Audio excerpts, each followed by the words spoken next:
Mesdames et messieurs, chers survivants du système éducatif, bonjour. Permettez-moi de commencer par une vérité simple, presque brutale, mais éminemment logique. La surcharge du programme scolaire contemporain n'est pas un accident. C'est une tradition respectable, transmise avec ferveur depuis plus d'un demi-siècle et conservée avec un soin quasi muséal, comme on conserve une machine à écrire dans un monde de claviers quantiques. L'école d'aujourd'hui prétend préparer les élèves au monde de demain avec les outils d'hier, selon les logiques d'avant-hier. Et l'on s'étonne ensuite que les résultats soient nuls. Mais comme le disait Albert Einstein, qui, rappelons-le, n'a jamais été ministre de l'Éducation, la folie, c'est de faire toujours la même chose et de s'attendre à un résultat différent. De ce point de vue, nous résistons pourtant avec une admiration constante. Le problème fondamental n'est pas seulement la quantité de savoir imposé, mais l'illusion selon laquelle l'accumulation produit mécaniquement la compétence. Or, on ne fabrique pas un esprit éclairé en empilant des connaissances comme on empile des briques mal taillé. Un système incohérent ne génère pas de l'intelligence.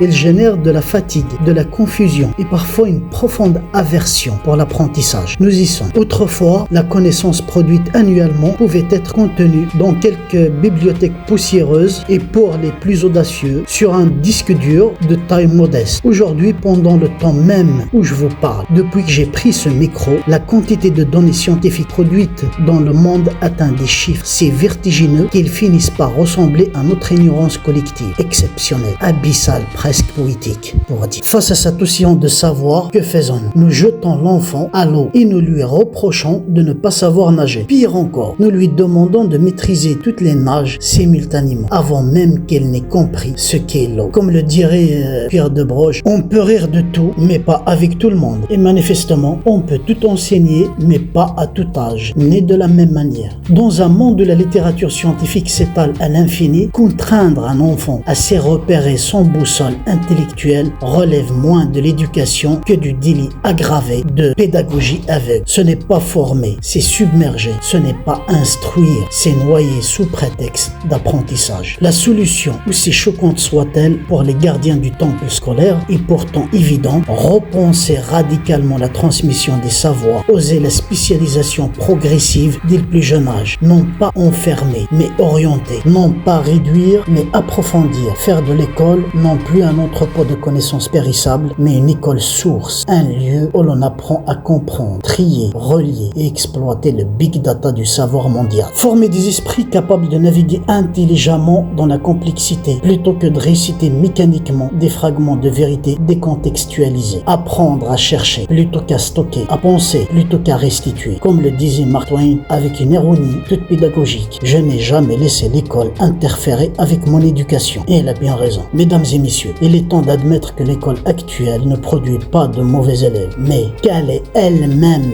un mauvais élève du monde contemporain. Et comme tout mauvais élève, elle a besoin de non d'être punie, mais profondément réinventée. Comme le dit un proverbe, que l'école n'enseignera jamais. Quand le programme déborde, l'esprit se vide.